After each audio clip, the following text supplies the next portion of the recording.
As if it couldn't get any harder to run a restaurant profitably, inflation feels like it could be the knockout punch after the 1-2 combination our industry has been hit with of COVID business restrictions and then the Great Resignation. I know, inflation is affecting your bottom line right now, but you can do something about it today to combat its negative impact on your business. So stay with me, and I'll explain in just a moment.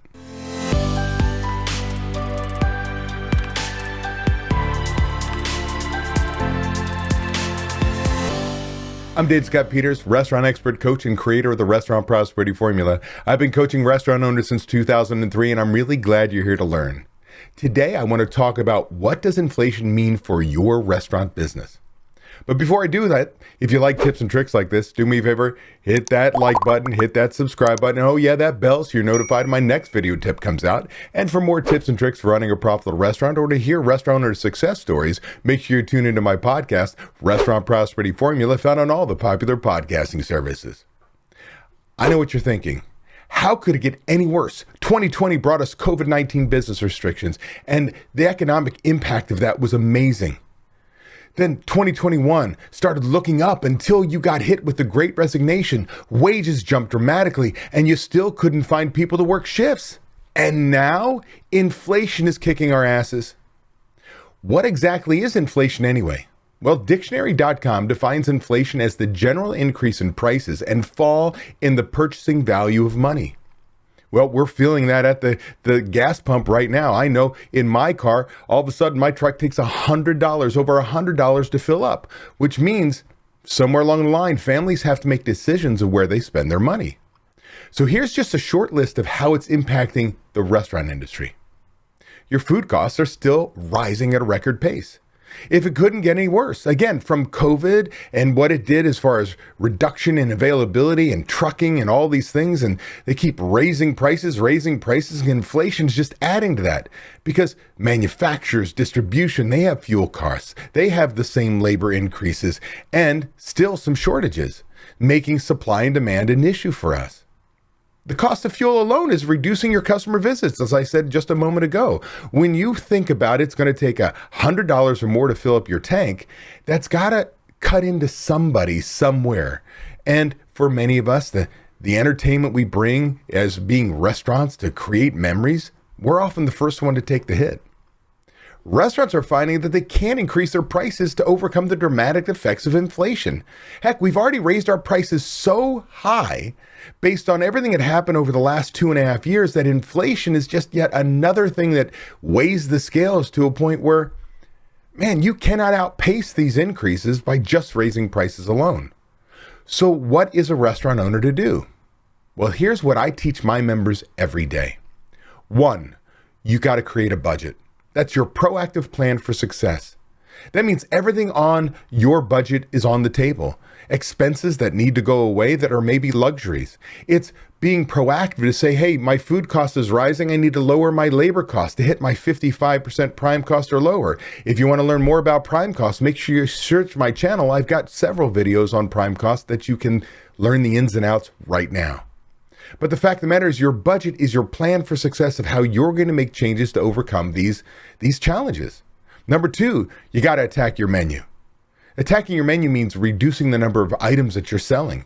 This creates kitchen efficiencies by reducing prep, by reducing the number of cooks we need on the line. So all of a sudden that inflationary pressure can be let up by reducing our labor costs.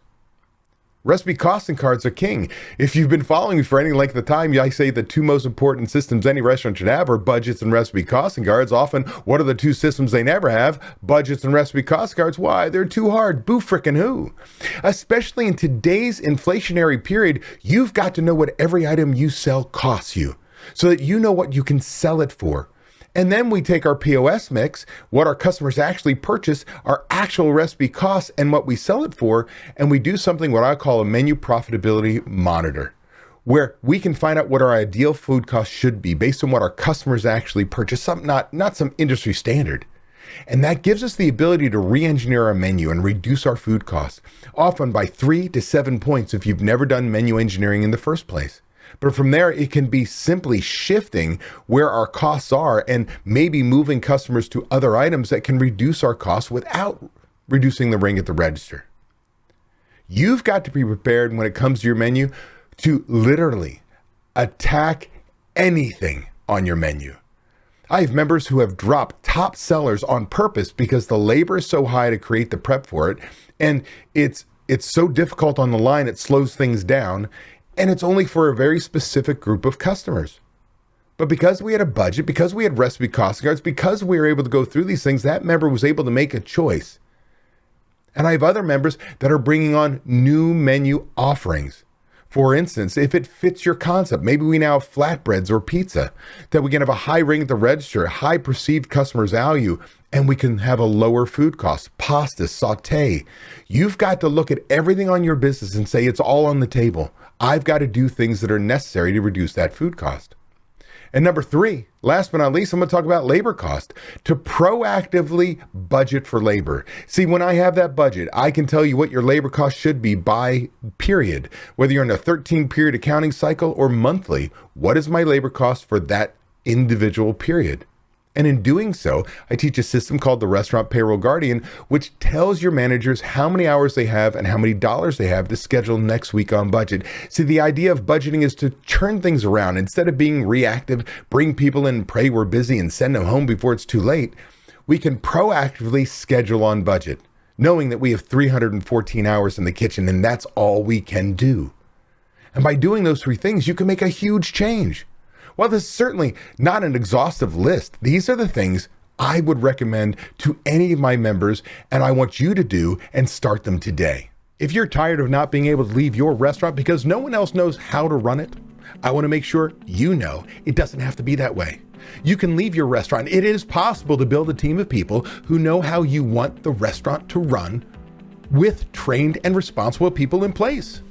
You can give yourself time away. What would you do if you had time away from your restaurant? Would you sleep better? Would your relationships improve? Would you feel more relaxed? These are all things you deserve to experience as a business owner. It's why we own our own businesses. If you would like to learn how to own a restaurant that doesn't depend on you to be successful, click the link in the description to watch a free video to learn exactly what you have to do. Also, be sure to subscribe to get my weekly tips and watch these 2 videos to get more information and guidance for running a successful restaurant.